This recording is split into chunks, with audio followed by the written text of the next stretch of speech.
нас такий праздник на Україні. Правиться в церквах. В ліс це є таке повір'я, що сьогоднішній день уся нечисть, гади, змії ховаються в землю. То сьогодні в ліс не йдуть, в такий день і в землі стараються не купатися, бо вся нечисть ховається в цей день в землю. Це таке повір'я. На рибалку можна йти. То таке. На рибалку то таке. Це не робота. Да.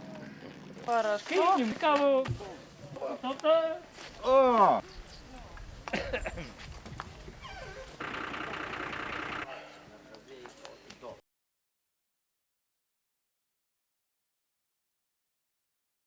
Šiandien anksčiau baigėme įėjimą ir po sočios vakarienės buvome apdovanoti malonę ekskursiją po senąjį Kremenecą. Įdomu tai, kad Kremenecas žinomas jau nuo senosios Kijevo Rusios laikų. Tikėtina, kad čia pirmieji įsikūrė kokie vikingai paslaptingieji arba gal net senovės viena iš lietuvių tautų. Pasirodo, čia Vytautas Didysis turėjo pasistatęs didelę mūrinę pilį.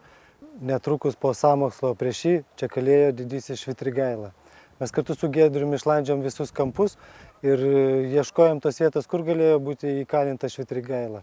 Ir mąstėme, ar jisai sočiai buvo maitinamas, ar buvo kankinamas, gal jis valgė tik tai pyragus, ar gėrė seną midų ar alų. Čia yra labai aukšta kalva. Aš manau, kad jinai specialiai supilta ir šita pilis buvo padovanota. Buvo padovanota moteriai, matyt, dėl tos gražių vaizdų, ką mes matome apačioje. Jinai buvo padovanota Žygimanto Senojo 1536 metais savo žmonai Bonai. Šitas kalnas ir lygi šioliai dar vadinamas Bonos kalnu.